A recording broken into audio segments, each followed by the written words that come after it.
Hey everyone, Micah here with Electrek, and today we're taking a first ride on the new Heybike Alpha, an affordable mid-drive adventure electric bike. Come along with us while we check it out. The Heybike Alpha was just announced today as a new entry-level priced mid-drive electric bike, but I had the chance to meet up with the Heybike team last month and get a bit of a sneak preview of the new electric adventure bike, testing it out in both off-road settings and city riding.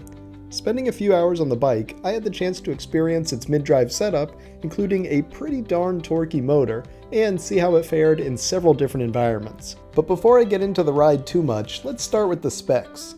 The Alpha has a 20 mph limit on throttle or a 28 mph limit on pedal assist, and it's got a torque sensor to make that pedal assist feel even smoother, though the mid-drive motor helps a lot there too.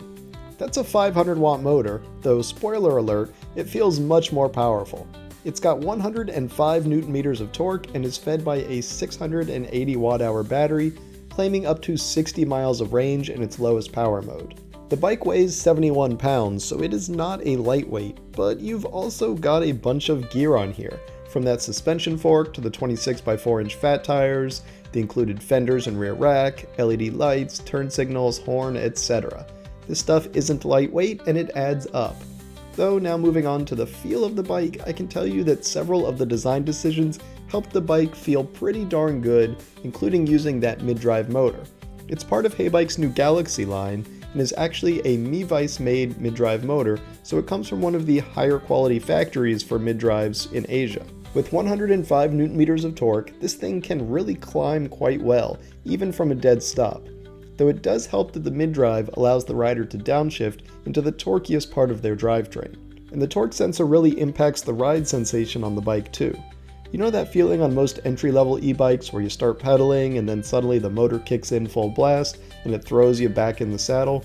That's the telltale sign of a lower quality cadence sensor, and that's exactly what a good torque sensor is designed to prevent. With the Alpha, pedaling gives you smoother pedal assist that is still powerful if you put it in high power mode, but it comes on with the same kind of delivery that your own legs would provide in a more intuitive and natural feeling response. Now here's the thing, powerful, torquey, mid-drive motors with a throttle are a beautiful thing. I'm glad they exist. But they require a different type of riding, and there are a few things you just need to pay attention to. So I'm going to run through 4 quick tips for riding a bike like this so that you don't do damage to your drivetrain or wear out your drivetrain too early. 1, use the throttle less than you think you're going to want to. With a motor like this, you've got that beautiful torque sensor. It rides really nicely while pedaling, so you don't need to throttle all the time. It is nice to have the throttle, you know, when you're tired at the end of a long day, etc. It's great it's there, but don't use it all the time. You're going to enjoy pedaling this. 2, do not keep the bike in the smallest gear all the time. That's the highest gear. It's the fun gear. It's the one that makes you go fastest, especially when you're on throttle.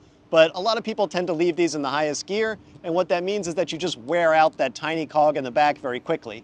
The other thing is that it puts a ton of wear on the drivetrain because you're applying the most torque to this bike. And so you don't want to leave it there all the time. You want to treat it more like a traditional bicycle where when you're going slower, you're in the lower gears. When you're going faster, you're in the higher gears. You don't need to shift all the way down to gear 1 unless you're going up a huge hill, but don't always keep it in the 8th gear. Gear 4, 5, 6, those are great gears too. Make sure you use them. Tip number 3, downshift before you get to a big hill. When you're already going up a hill, that's the worst time to start downshifting. So make sure when you see a big incline coming up, don't leave it in top gear. Downshift, get it down to like 5, 4, something like that, so that you're not struggling with a slow pedal cadence up the hill. And 4, do not shift the bike under load if you can avoid it. What that means is when you're accelerating, try not to be shifting at the same time. Take a little break off of the throttle or just slow down your pedaling a tiny bit when you make that shift. That way you're not crunching the gears and making that awful grinding noise. Also, when you're going up a hill, try to avoid shifting on the way up the hill. Now, sometimes it's not avoidable, especially if you forgot to downshift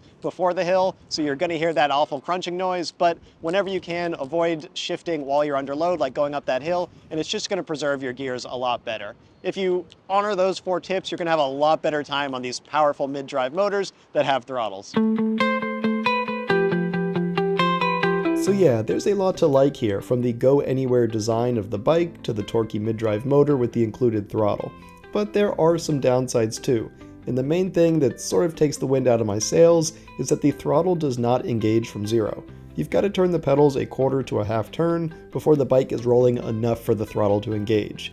In practice, it's not so bad, but a lot of people do like to be able to throttle from zero. Now, the reason Heybike did not give us that feature is because when you have a motor that is this torquey, that's a lot of wear on the drivetrain to start with throttle from zero, especially for folks who are not going to listen to my advice and will end up leaving the bike in its highest gear all the time.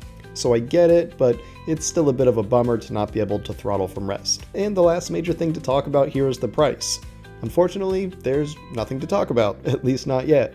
Like I said, the bike was only announced today, and it won't be coming for a few more months, and while they've shared the specs, they have not yet shared the pricing, only saying that it will be highly competitive.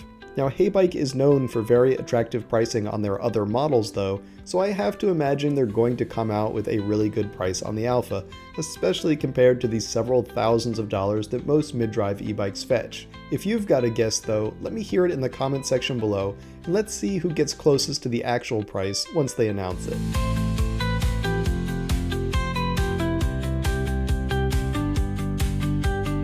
Thanks for watching, everyone. We hope you enjoyed that first ride on the new Heybike Alpha mid-drive electric adventure bike. If you did, why don't you give the video a thumbs up? And don't forget to subscribe so you won't miss any of our future electric vehicle videos. We'll see you here next time.